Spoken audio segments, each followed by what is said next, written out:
சரி, இன்றைய தினம் ஊடக சந்திப்பை ஏற்பாடு செய்து எமது நாட்டின் ஜனாதிபதி அன்ரு திசாநாயக்க தோழர் அவர்கள் யாழ்ப்பாணம் வருகை தர இருக்கின்றார்.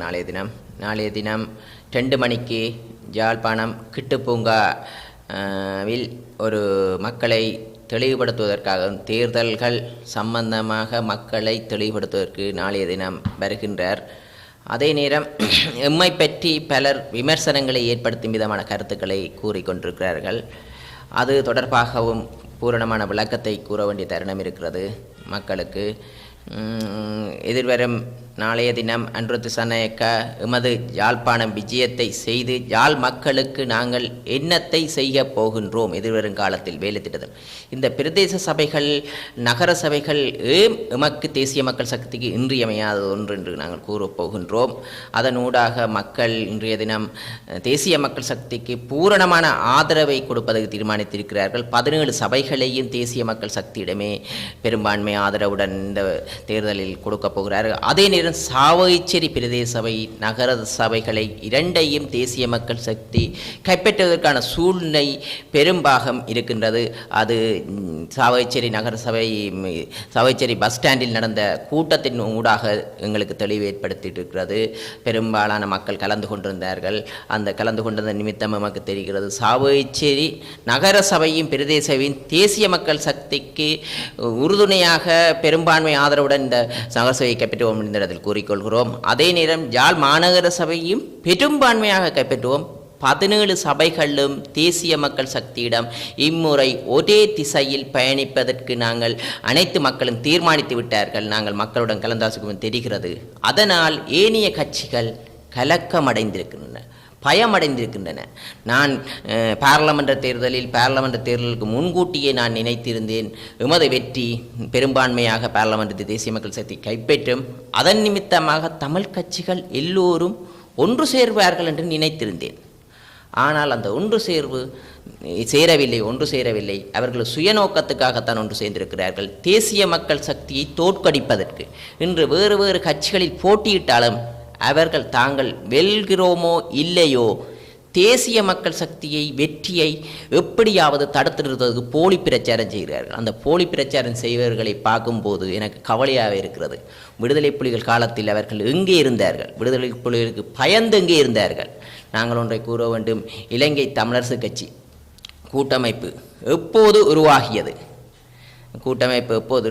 என்று 2001ஆம் ஆண்டு விடுதலை புலிகள் எல்லா மாற்று அரசியல் கட்சிகளையும் ஒன்றிணைப்பதற்கான ஒரு செயற்பாட்டை செய்திருந்தார்கள். அன்றைய தினம் அழைப்பானை விடுத்திருந்தார்கள்.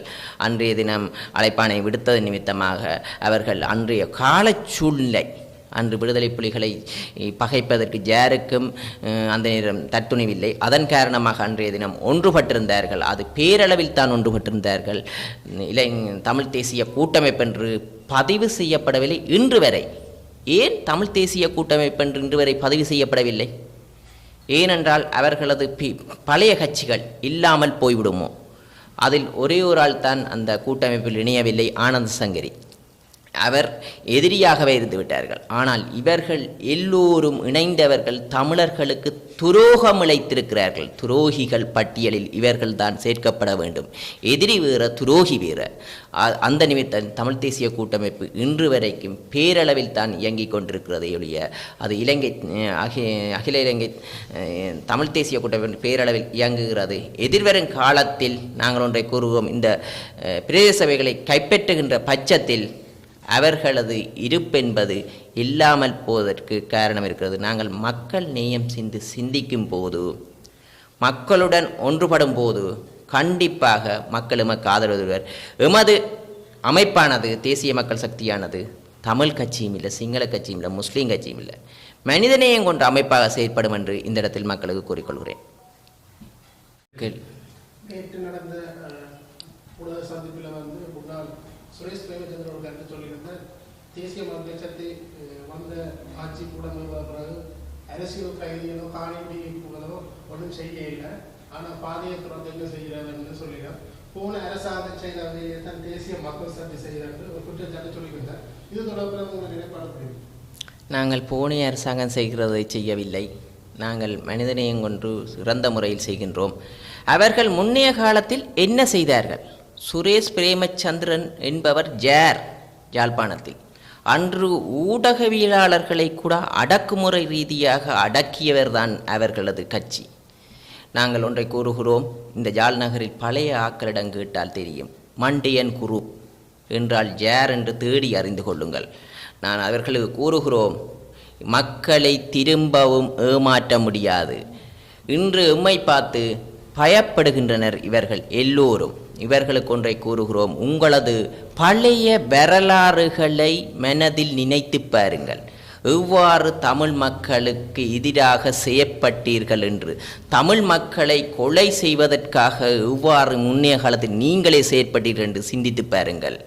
அதனூடாக உங்களுக்கு தெரியும், இன்று இந்த போலி தேசியம் கதைத்து கொண்டு இவ்வாறு மக்களை ஏமாற்ற முடியாது. இது பழைய மக்கள் இல்லை, புதிய யுகம் படைத்த மக்கள். அவர்கள் எதிர்வருங்காலத்தில் உங்களுக்கு சிறந்த பாடத்தை கொடுப்பார்கள் என்று இந்த இடத்தில் கூறிக்கொள்கிறோம். அண்மையில் நடைபெற்ற ஊடக சந்திப்பில் எம்.ஏ. சுமந்திரன் சொல்லியிருந்தார், டக்ளஸ் தேவானந்தா போன்றவர்களும் கைது செய்யப்படுகிறார்கள் என்று ஒரு கருத்தை சொல்லியிருந்தார். இது தொடர்பில் இப்படி பார்க்குறதா இல்லை இருக்குது? டக்ளஸ் தேவானந்தா தொடர்பில் கைது செய்யப்படுவார்கள் என்று கூறியிருந்தார். அவர் இன்று குற்றம் செய்தவர்களுக்கு நமது அரசாங்கத்தில் உண்மையாக நீதித்துறை சார்ந்து சுயமாக இயங்குகிறது என்று அவருக்கு தெரிந்திருக்குமோ தெரியவில்லை. அதனூடாக டக்ளஸ் தேவானந்தா குற்றங்களை இழைத்திருப்பார்கள், ஆனால் கைது செய்யப்படுவார்கள். டக்ளஸ் தேவானந்தா மட்டுமில்லை, ஜார் குற்றம் செய்தாலும் தண்டனை உறுதி. ஆனால் டக்ளஸ் தேவானந்தா தொடர்பாக கருத்துக்கள் இருக்கின்றன. காணி தொடர்பாக எம்மிடம் வந்து கூறுகிறார்கள், அந்த காணியை மீட்டு தாருங்கள். அவரது கடைக்கு முன்னாலேயே ஒரு கடையை வைவோஸாக பிடித்து வைத்திருக்கிறார்கள். அவர்கள் எங்களிடம் கூறியிருந்தார், நாங்கள் சொன்ன போலீசாரை நாடுங்கள் என்று கூறியிருந்தோம் அந்த மக்களை. ஆனால் அவர்கள் பயப்படுகிறார்கள். இன்று இலங்கையில் துப்பாக்கி கலாச்சாரம் இருக்கிறது, தென்பகுதியை பார்க்கின்றோம். அதனால் அவர்கள் போலீசார்களுக்கு செல்வதற்கு பயப்படுகின்றனர். ஆனால் எதிர்வருங்காலத்தில் இந்த பிரதேச சபை எம்மிடம் வரும்போது, ஒட்டுமொத்த பிரதேச சபைகளும் எம்மிடம் ஆட்சிக்கு வரும்போது, அவர்கள் நீதித்துறையை நாடும்போது கண்டிப்பாக அதுக்கான நீதிகள் நிலைநாட்டப்படும். பல கொலைகள் நடந்திருக்கிறது. அந்த கொலைகளுக்கு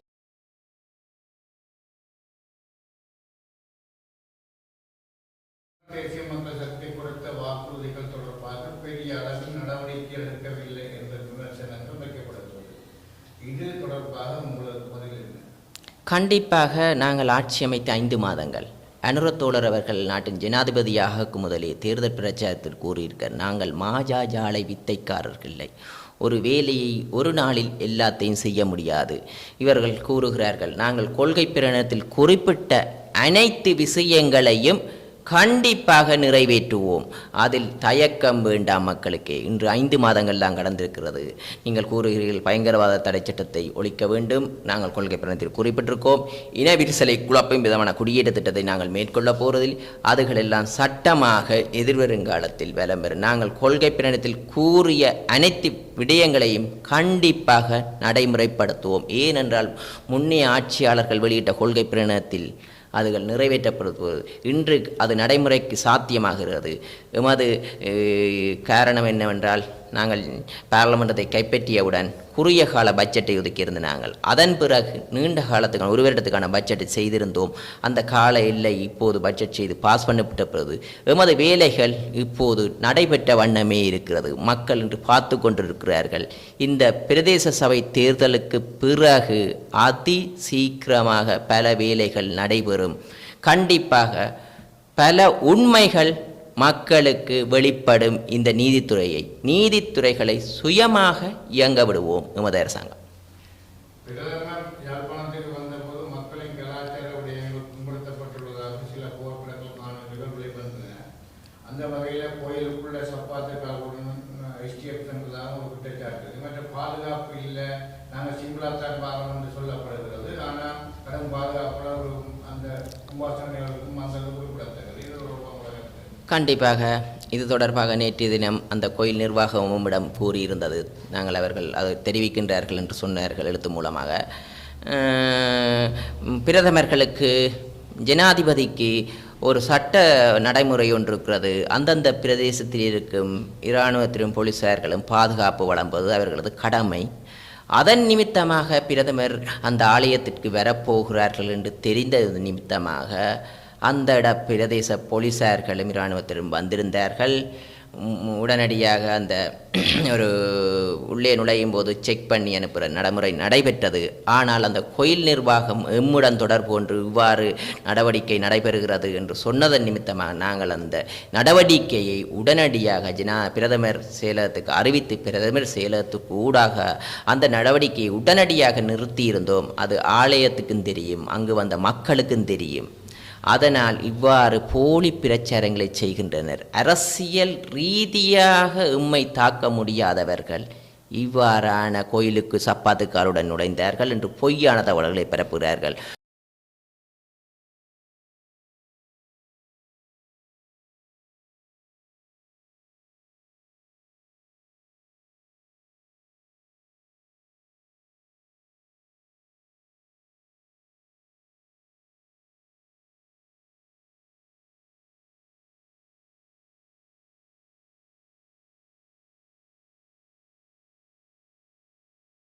வந்து யாழ்ப்பாணத்திலும் அந்த வழியில் இருக்கின்ற ஒரு விஷயம் இருக்குது. இப்போ தேர்தல் காலப்பட்டவரையே நோட்டீஸ்கள் கண்டபடி எல்லாம் ஒட்டப்படல்கள் இழப்பாளர்களுக்கு அதில் மூட கட்சி நோட்டீஸ்களும் வந்து எல்லாரும் ஒட்டப்படல்கள் பார்த்துருக்கு. இது தொடர்பாக கிளீன் ஸ்ரீலங்கா திட்டமானது உண்மையாகவே இதை நடைமுறைப்படுத்துவதற்கு நாங்கள் நினைக்கின்றோம். கிளீன் ஸ்ரீலங்கா என்பது துப்புரவு மட்டுமில்லை, அரசு திணைக்களங்களில் இருக்கும் வீண்பிரியங்களை குறைப்பதும் அதே நேரம் அரசு நிறுவனங்களில் ஊழல்களை இல்லாமல் ஒழிப்பதும் எமது செயற்பாடு. இன்று அரசியல்வாதிகள் இன்று ஊழல்களுக்கு ஈடுபடுபட்டவர்களும் இல்லை, ஊழலுக்கு உடந்தையாக இருக்க போகிறவர்களுமே எதிர்வருங்காலத்தில் அதற்கான நடவடிக்கை எடுக்கப்படும் கிளீன் ஸ்ரீலங்கா திட்டத்திற்கு ஊடாக. அதே நேரம் இன்று எடுத்துக்கொண்டால் கிளீன் ஸ்ரீலங்கா என்பது கிளீன் பண்ணுவது என்பது இந்த பிரதேசத்தை துப்புரவாக்க வைத்திருப்பது என்பது இந்த நகர சபைகளுக்கும் பிரதேச சபைகளுக்கும் கடப்பாடு ஒன்று இருக்கிறது. இன்று நீங்கள் நினைக்கின்றீர்கள் வீதியில் குப்பை போடுவர்களைத்தான் நாங்கள் தண்டிக்கின்றோம், ஏன் குப்பை போடுகிறார்கள் என்று சிந்திப்பதில்லையே. நாங்கள் இந்த பிரதேச சபைகளுக்கு நகர சபைகளுக்கு வரிகளை செலுத்துகின்றோம். உங்கள் வீடுகளுக்கு வந்து குப்பைகளை அகற்ற வேண்டும். அவ்வாறு உங்கள் வீடுகளில் வந்து குப்பை அகற்றும் பட்சத்தில் நீங்கள்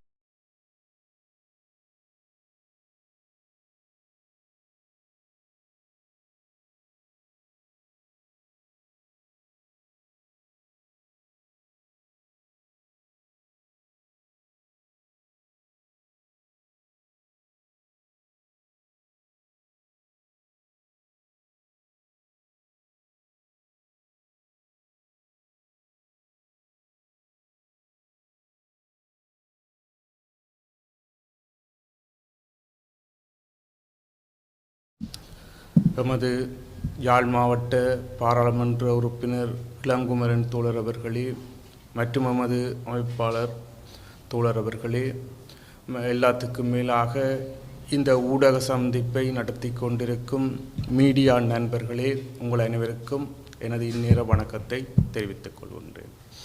உண்மையிலேயே நாளைய தினமானது வட மாகாணத்திலே ஒரு புத்து உயிர் பெற்ற ஒரு நாளாக காணப்பட போது. காரணம், எமது நாட்டின் தலைவர் ஜனாதிபதி அவர்கள் யாழ்ப்பாணத்திற்கு வருகை தர உள்ளார். எனவே இந்த 17ஆம் தேதி நாளைய தினம் யாழ் மாவட்டத்திலிருந்து பல பகுதிகளிலிருந்தும் இளைஞர்கள், யுவதிகள், வயது வந்தவர்கள் என பலர் வருவதற்கு தயாராக இருக்கின்றார்கள். எனவே இந்த ஜனாதிபதி யாழ்ப்பாணம் வருகின்றார். யாழ்ப்பாணம் வந்து யாழ் மக்களுக்கு என்ன விடயத்தை கூற இருக்கின்றார் என்ற விடயத்தை அறிவதற்கு பல ஆதரவாளர்கள் எங்களை நோக்கி பார்த்து கொண்டிருக்கின்ற அதே சமயம் எதிர்க்கட்சிகள் திகைத்து போயிருக்கின்றார்கள். நாளைக்கு எவ்வளவு பேர் இந்த கூட்டத்துக்கு வரப்போறார்கள், அன்றத்தோழர் என்ன விடயத்தை சொல்ல போறார், மக்களுக்கு என்ன நன்மைகளை செய்ய போறார், தங்கண்ட இருப்பு கேள்விக்குறி ஆகப்போகுது என்று ஐயத்தில் இன்று மொழி பிதுங்கி போய் காவல் இருக்கின்றார்கள். ஏற்கனவே எமது பாராளுமன்ற உறுப்பினர் சொல்லியிருக்கின்றார், யாழ் மாவட்டத்திலே வீதிகள் விடப்பட்டிருக்கின்றது. வீதிகள் திறக்கப்பட்டிருக்கின்றது. உள்ளுக்கு செல்கின்ற ஆலயங்களுக்கு செல்வதற்கான அனுமதி வழங்கப்பட்டிருக்கின்றது. கூட்டுறவு சங்கத்துக்கான அனுமதி, அந்த கட்டிடம் விடப்பட்டிருக்கின்றது. படிப்படியாக நிலங்கள் விடுவித்துக் கொண்டிருக்கின்றோம். இந்த நிலையிலே எமது எதிரணியினர் தற்போது பயத்தில் இருக்கின்றார்கள். அவர்கள் இதுவரையும் 76 ஆண்டுகளாக மக்களின் விடிவுக்காக, தமிழ் மக்களின் விடிவுக்காக எதையும் செய்யாது இன்று இனவாதம், மதவாதம், சாதிவாதம் போன்றவற்றை கையிலெடுத்து தமிழ் மக்களை குழப்புகின்றார்கள். ஆனால் தமிழ் மக்கள் புத்திசாலிகள். இந்த காலப்பகுதியிலே யாருடன் நாங்கள் பயணித்தால் எங்களது உரிமைகளை பெற்றுக்கொள்ள முடியும், எங்களுடைய அபிவிருத்தியை பெற்றுக்கொள்ள முடியும் என்று மக்களுக்கு நன்றாக தெரியும்.